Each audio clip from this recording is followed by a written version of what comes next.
une grâce, Père, que de nous approcher de toi, de venir dans ta sainte présence au nom de notre Seigneur Jésus-Christ, l'excellent, notre excellent berger. Merci parce que il est bon et agréable de venir dans ta présence, c'est-à-dire venir fusionner avec l'esprit de ta parole. En ce jour de Pentecôte, nous nous rappelons, nous nous rappelons combien ton esprit agit avec puissance lorsque nous sommes disposés à fusionner avec toi. Fusionner avec toi, Seigneur Jésus. Fusionner avec l'esprit de ta parole. C'est fusionner avec l'amour du Père, car tu es dans le Père et le Père est en toi. Et comme tu nous l'enseignes, si tes paroles demeurent en nous, et si nous demeurons dans ta parole, nous demeurons dans l'esprit de ta parole. Et comme il est agréable de fusionner avec l'amour du Père. Oui, Seigneur Jésus, tu es venu pour nous élever, nous transporter hors du langage de ce monde, hors de l'esprit de ce monde,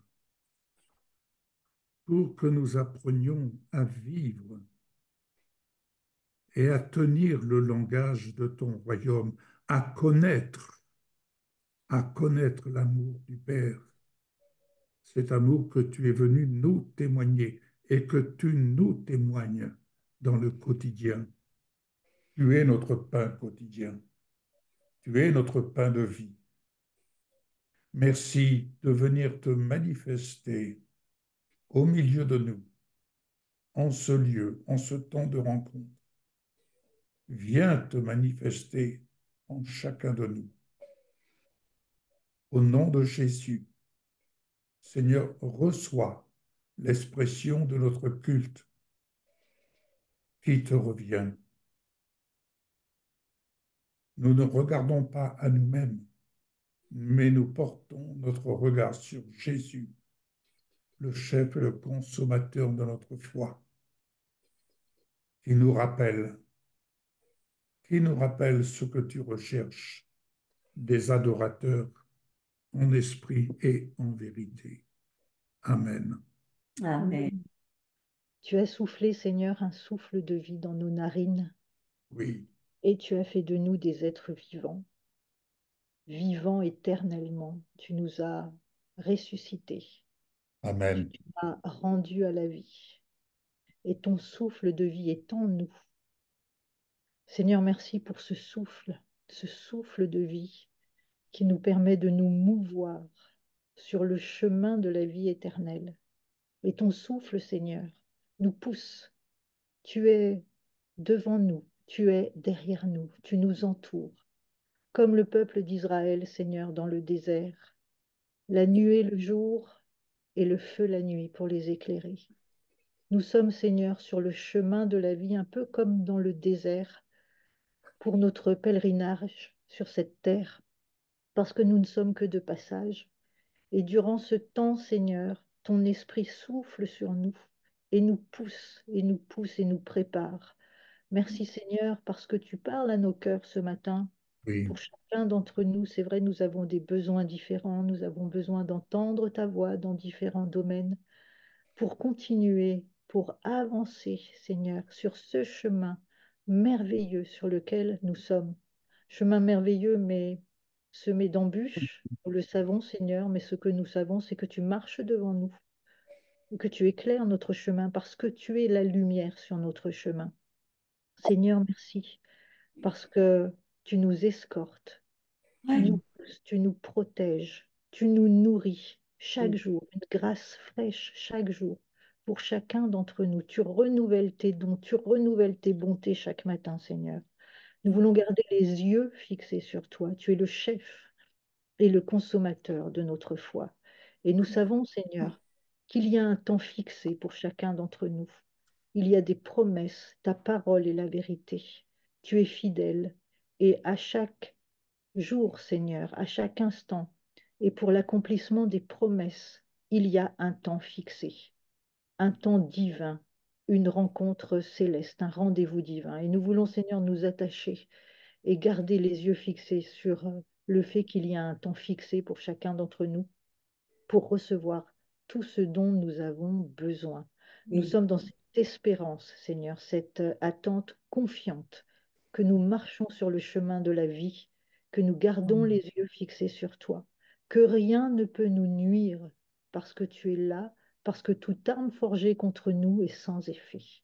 Merci Seigneur pour ces moments divins que nous vivons ce matin, tous ensemble, les yeux fixés sur toi. Merci Seigneur. Amen. Amen. Amen. Amen. Je vais prendre la parole dans Acte 2, versets 13 à 14. Et ensuite, nous irons au chapitre 2, toujours dans Actes des Apôtres. La première chose que je voudrais dire, que l'Esprit de Dieu me donne de partager, qui va peut-être vous bousculer dans votre conception, mais je ne fais que répéter ce que je reçois. Ce n'est pas à Dieu de s'adapter à notre façon de vivre. Ce n'est pas à lui de s'adapter à nos besoins quotidiens. Mais ayant reçu l'Esprit de Dieu a pour mission de nous amener à nous adapter à la vie dans laquelle le Seigneur Jésus nous attend pour vivre sa vie. J'ai bien dit pour vivre sa vie. Et sa vie n'est pas de ce monde. Sa vie, c'est la vie d'en haut. C'est pourquoi nous sommes invités à nous affectionner aux choses d'en haut et à accepter que l'Esprit de Dieu opère en nous des changements, et nous le verrons au travers de la parole. Alors, verset 13, je lis dans Acte 1er, verset 13. Quand ils furent arrivés, ils montèrent dans la chambre haute où ils se tenaient d'ordinaire. C'était Pierre, Jean, Jacques, André, Philippe, Thomas, Barthélemy, Matthieu, Jacques, fils d'Alphée, Simon le Zélote et Jude, fils de Jacques. Tous d'un commun accord. Persévérer dans la prière avec les femmes et Marie, mère de Jésus, et avec les frères de Jésus. Ils persévéraient dans la prière. En ce jour-là, verset 15, Pierre se leva au milieu des frères, le nombre des personnes réunies étant d'environ 120. Je passe au chapitre 2. Le jour de la Pentecôte, ils étaient tous ensemble dans le même lieu. Tout à coup, soudainement, il vint du ciel un bruit, comme celui d'un vent impétueux, et il remplit toute la maison où ils étaient assis. Je relis ce verset. Il vint du ciel un bruit comme celui d'un vent impétueux, et il remplit toute la maison où ils étaient assis. Nous pouvons aisément comprendre qu'il s'est passé quelque chose, il s'est passé quelque chose venant ébranler la vie d'une assemblée. Il s'est passé quelque chose qui a bousculé cette assemblée qui était là, réunie, persévérant dans la prière. Ils étaient d'un même cœur. Il s'est passé quelque chose. Il s'est fait entendre quelque chose. Quelque chose qui était visible.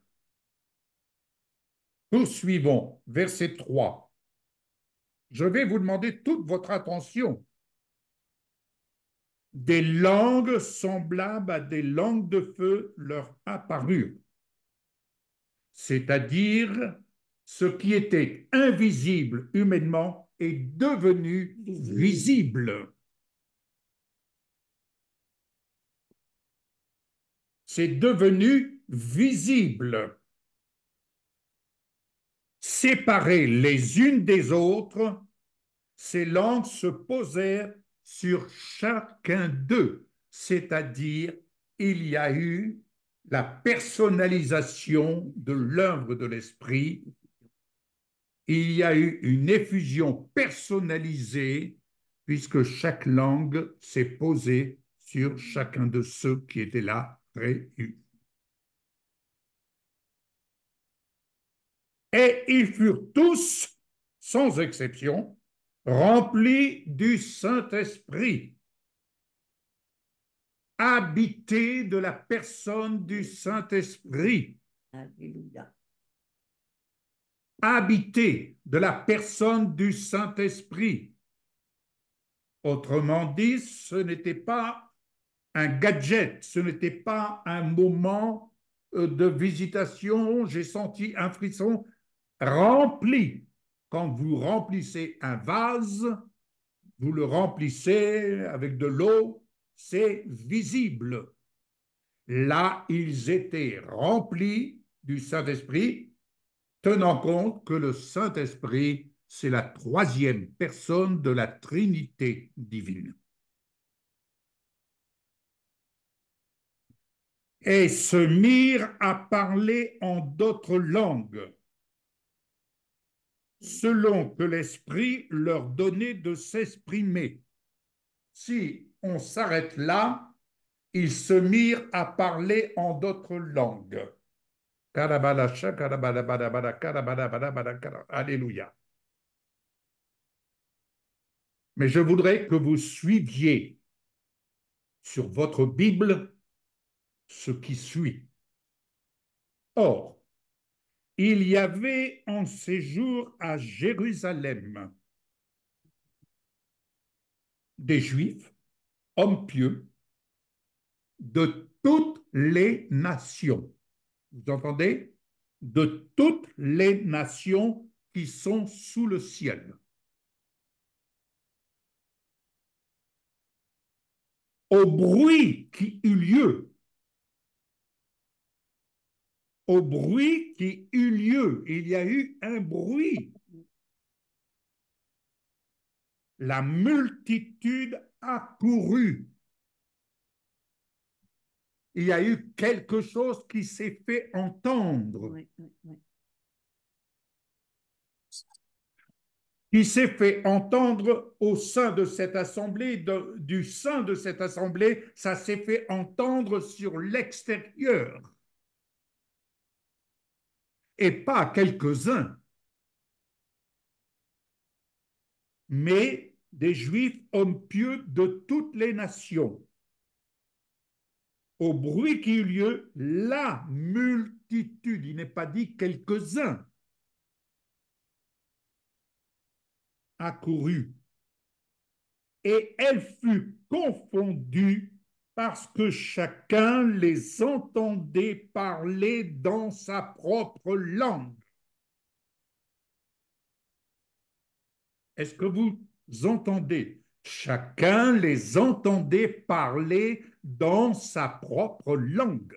C'était là l'action de la personne du Saint-Esprit qui, venant remplir la vie de tout cela qui était un cœur, une âme, un corps, tout cela était visité par la personne du Saint-Esprit. Ils étaient tous dans l'étonnement et la surprise.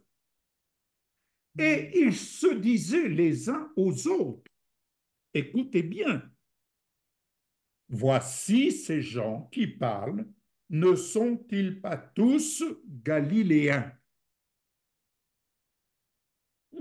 Et comment les entendons-nous dans notre propre langue, à chacun dans, s'il vous plaît, soulignez ça, dans notre langue maternelle.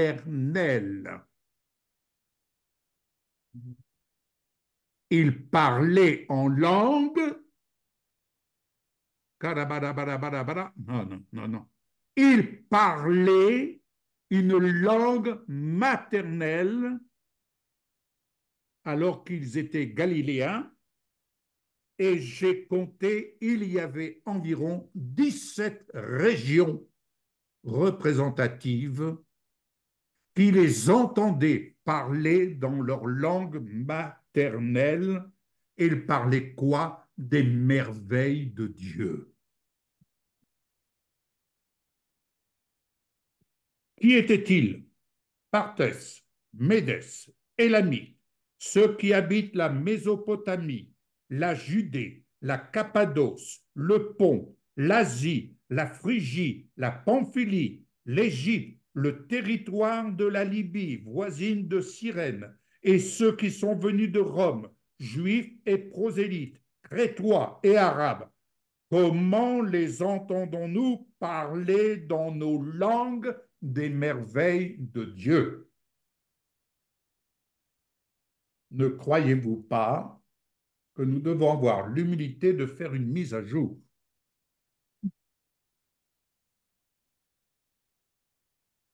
Si vous ne faites pas cette mise à jour, personnellement, je suis là suivant le Saint-Esprit et le Saint-Esprit me parle.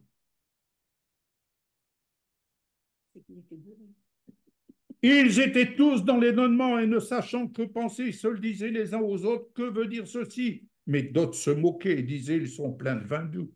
Ben oui, ils étaient remplis d'ivresse. Mais écoutez bien,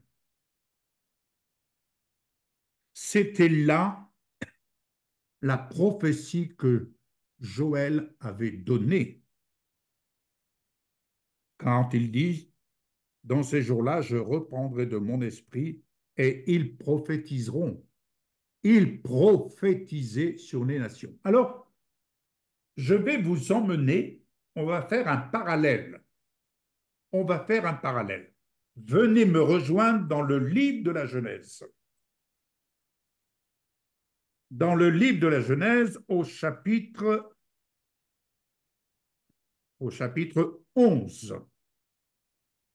Vous allez voir la différence. Alléluia. Alléluia. Alléluia. Alléluia.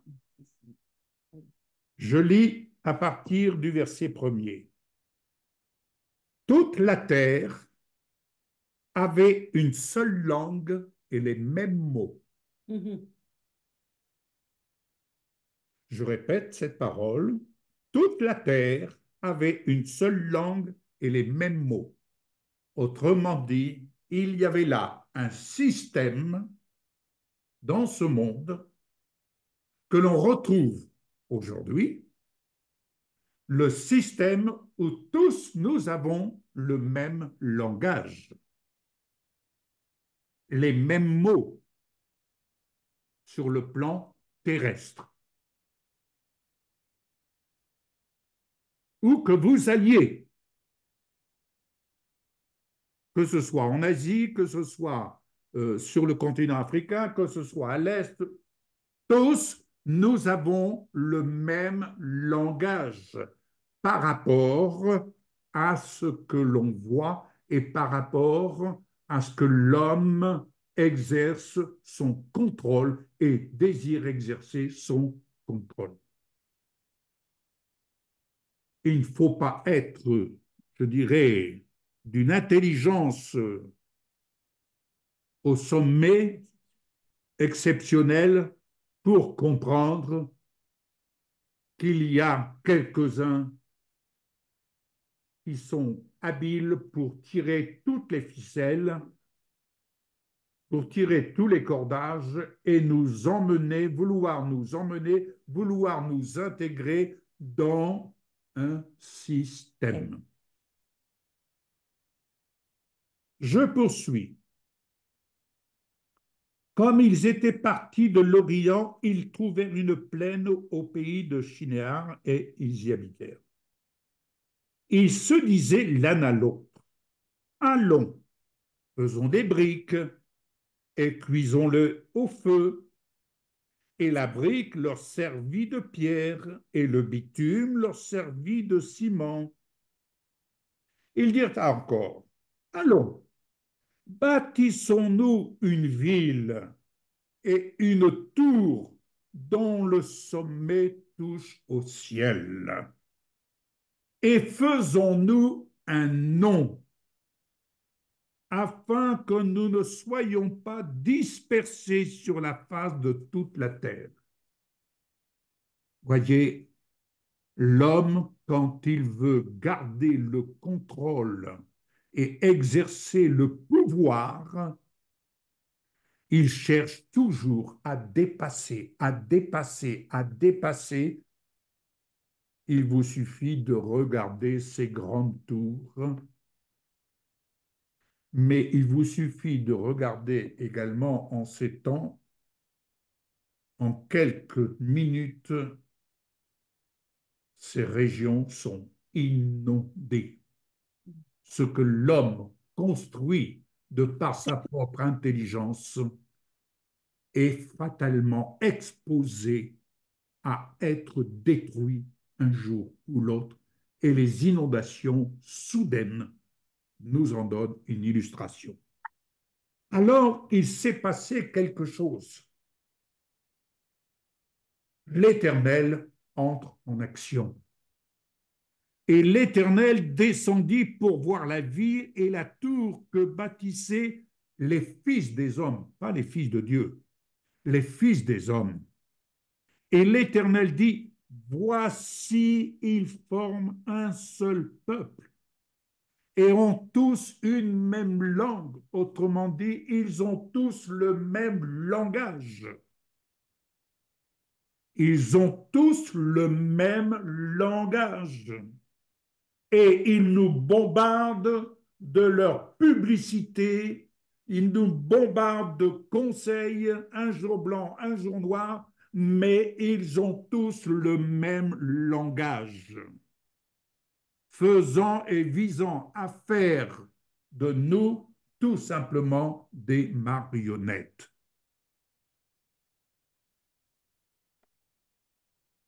C'est pourquoi je dis bien, et je répète, Dieu ne nous a pas envoyé le Saint-Esprit afin qu'on l'amène à s'adapter à nos besoins.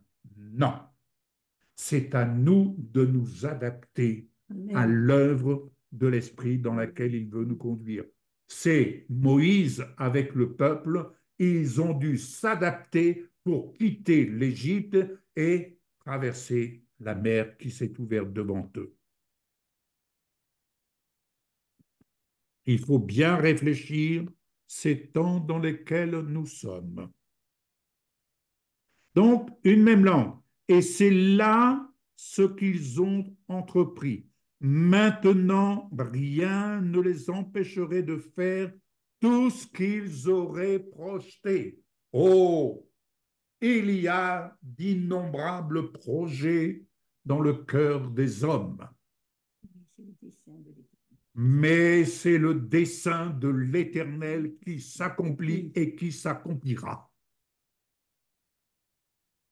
Sommes-nous prêts à nous adapter en fonction d'eux? Bien-aimés, quand certains disent le Seigneur revient bientôt, oui, ça c'est sûr, il va revenir. Mais préparons-nous, préparons-nous. Alléluia. Alors, l'Éternel dit, allons, descendons et là confondons leur langage afin qu'ils n'entendent plus la langue des uns et des autres. Et l'Éternel les dispersa loin de là sur la face de toute la terre et ils cessèrent de bâtir la ville. C'est pourquoi on l'appela du nom de Babel, Babel qui veut dire confondre, mêler, car c'est là que l'Éternel confondit le langage de toute la terre, et c'est de là que l'Éternel les dispersa sur la face de toute la terre. Alors, il faut bien comprendre. Certains disent, le monde est entré dans l'Église, ou dans les églises, ou dans des églises.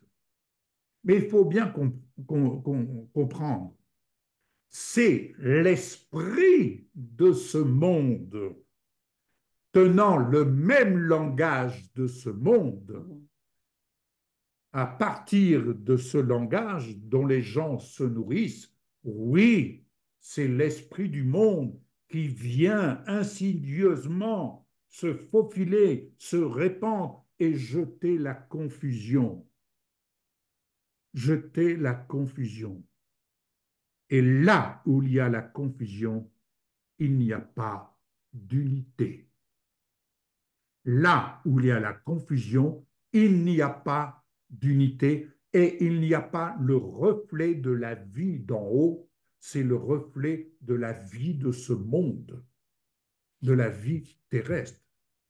Car la vie d'en haut est une vie comblée, une vie où on apprend à se nourrir du pain quotidien. Jésus est notre pain quotidien. Jésus est notre pain quotidien. Sa parole est notre pain quotidien. Et se nourrir de sa parole, c'est se laisser enseigner par l'Esprit de Dieu et s'adapter au mode de vie dans lequel le Seigneur désire nous voir actifs. Il désire nous voir actifs. Alléluia. Revenons dans le livre des Actes. Je vais conclure ici. Alléluia. Acte, j'arrive. Alors, c'est acte 10, je crois. Acte.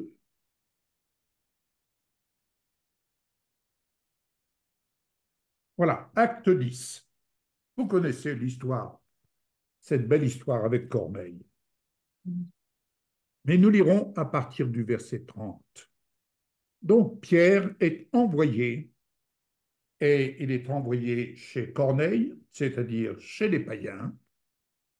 Mais pour arriver là, Pierre, comme vous le savez, a aussi été ébranlé dans la conception religieuse dans laquelle il était encore occupé.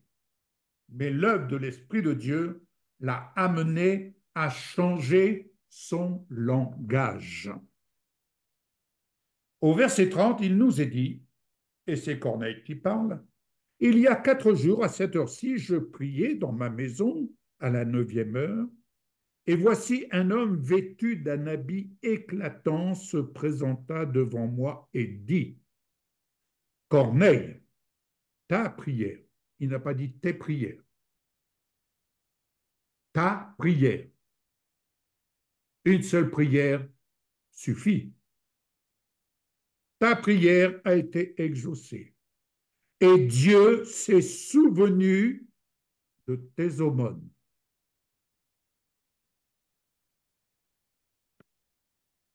Envoie donc quelqu'un à Joppé et fais venir Simon surnommé Pierre. Il est logé dans la maison de Simon, corroyeur, près de la mer.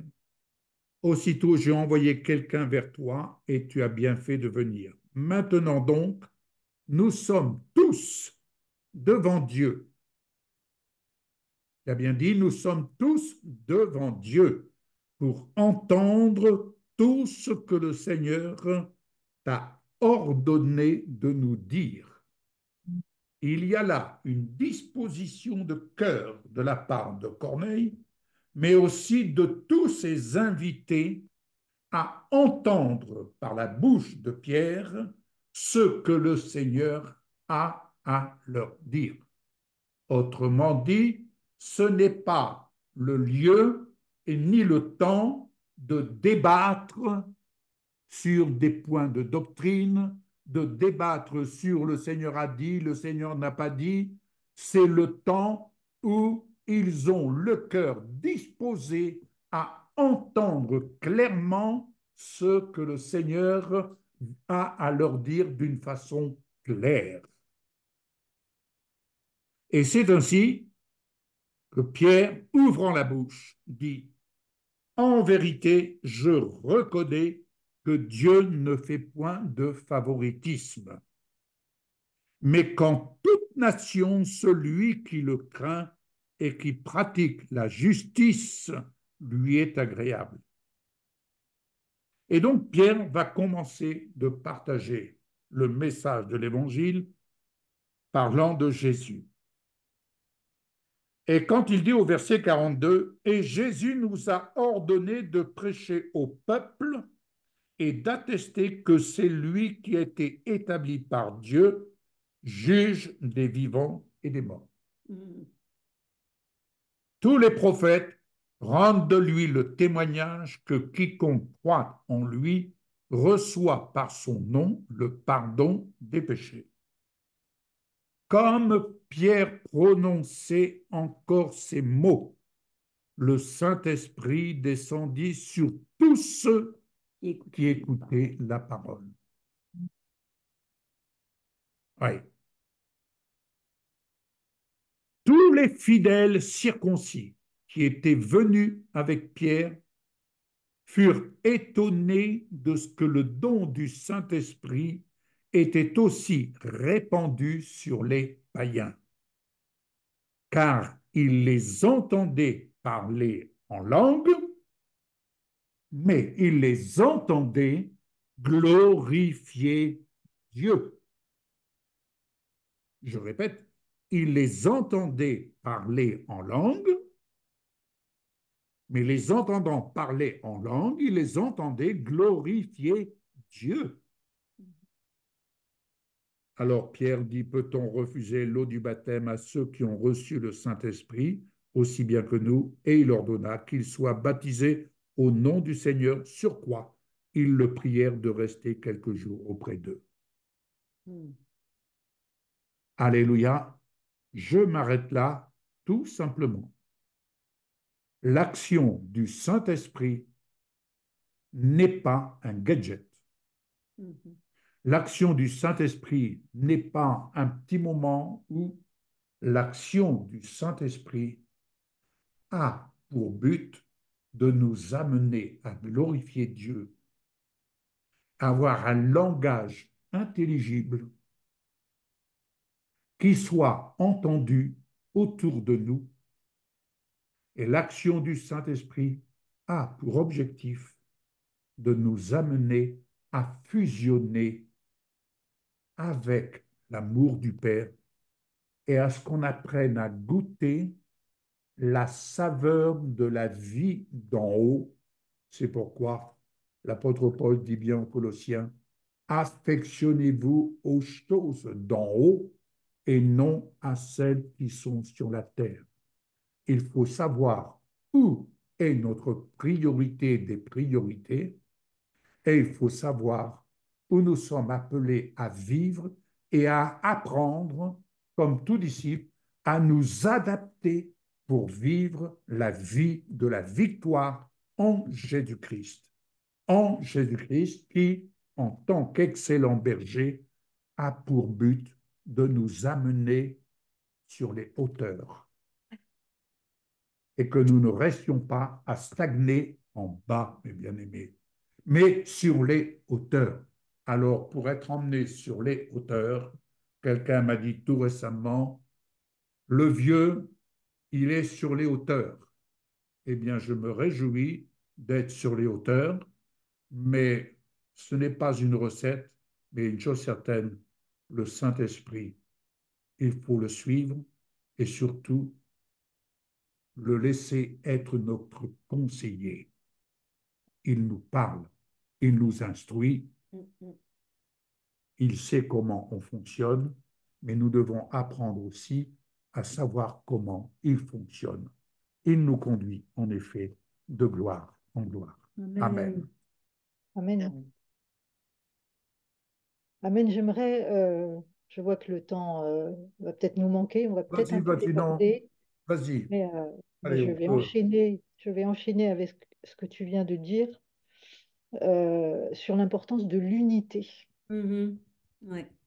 Et tu as donné de l'eau à mon moulin en parlant de la tour de Babel, parce qu'en en fait, il est dit qu'ils avaient une parole une, c'est-à-dire en hébreu une parole echad, c'est-à-dire une parole unie.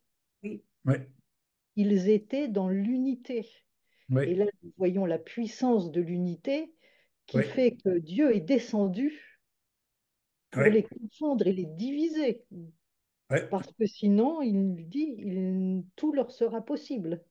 oui.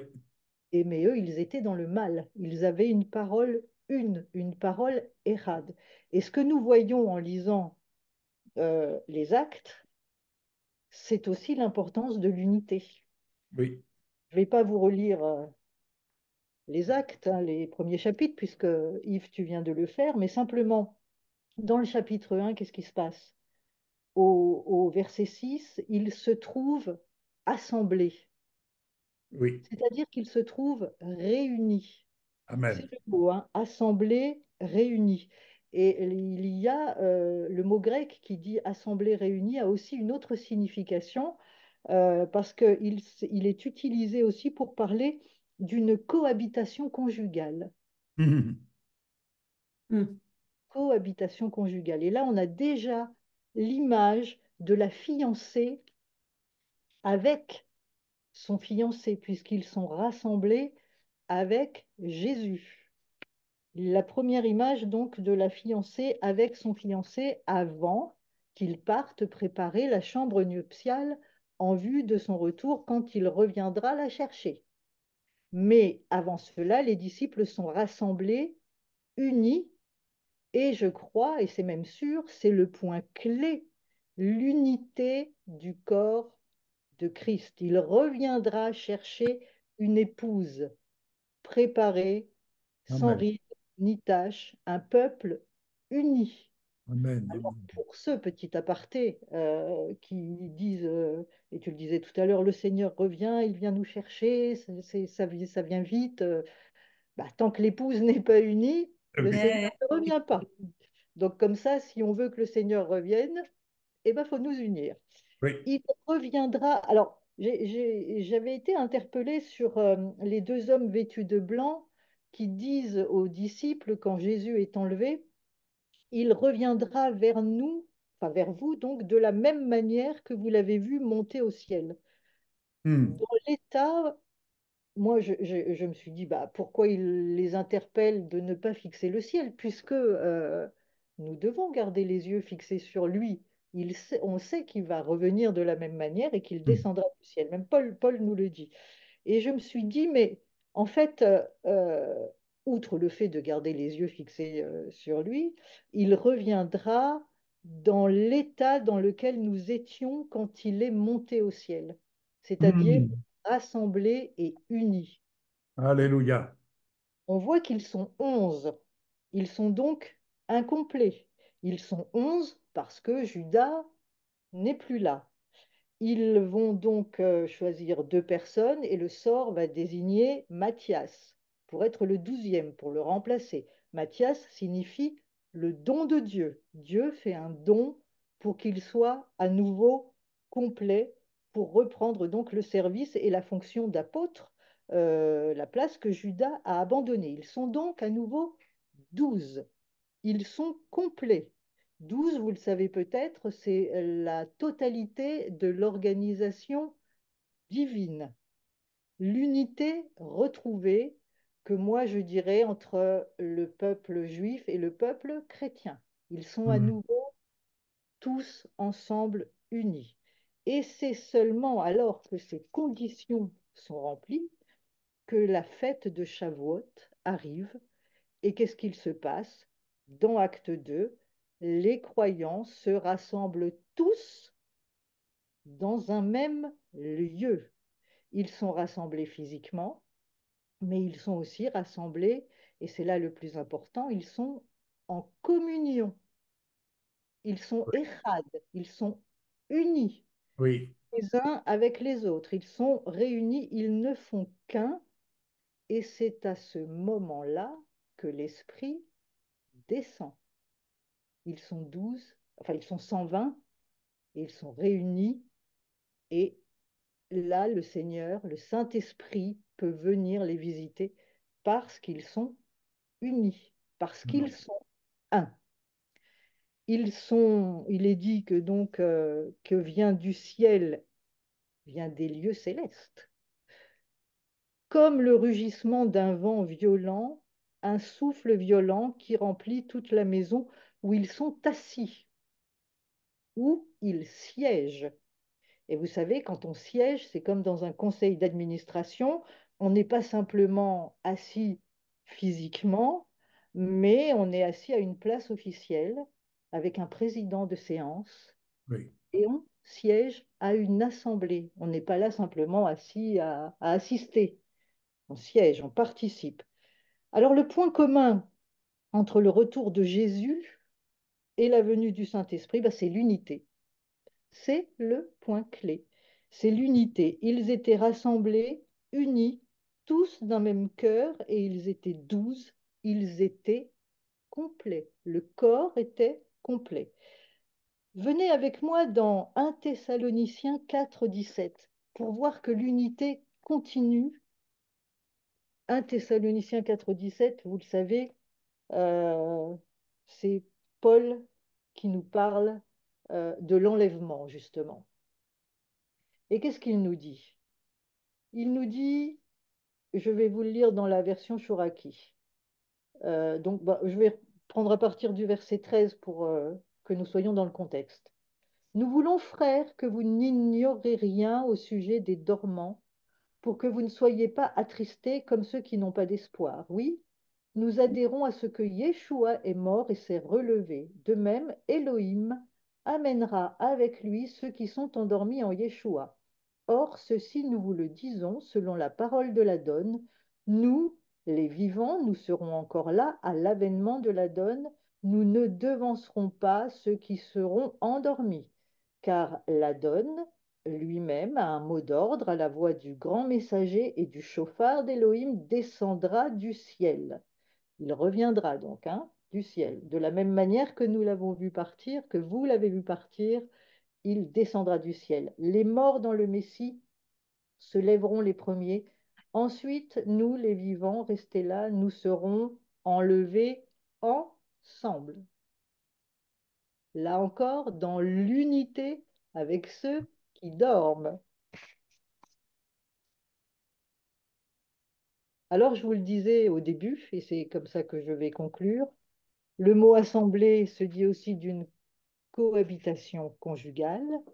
En résumé, Jésus, Yeshua, vient chercher une église, une communauté, un corps uni et non Amen. pas un corps démembré, Oui, C'est très ça. bien. avec deux bras, deux jambes, deux mains, deux yeux, deux pieds. Vous savez en hébreu, les mains, par exemple, ou les pieds, les mains, par exemple, ça se dit yadayim.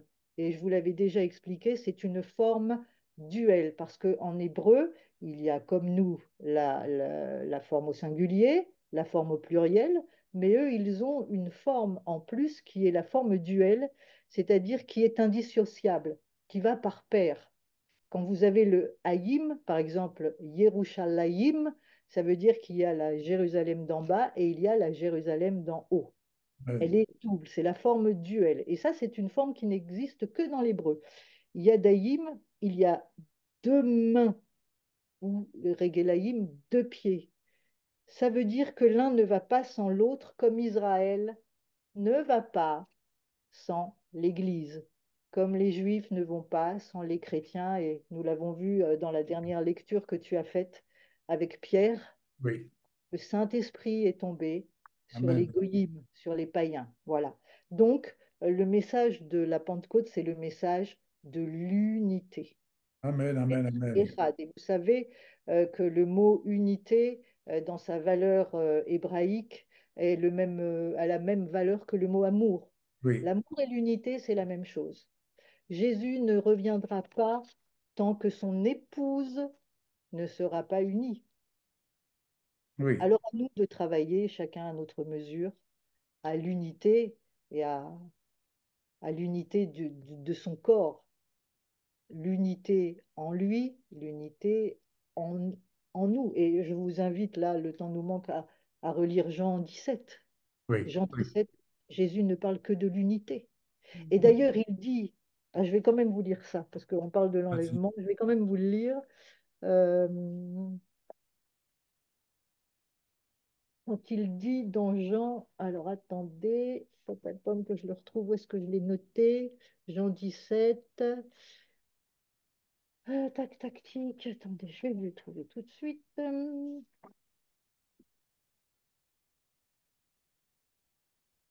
Pom, pom, pom, pom.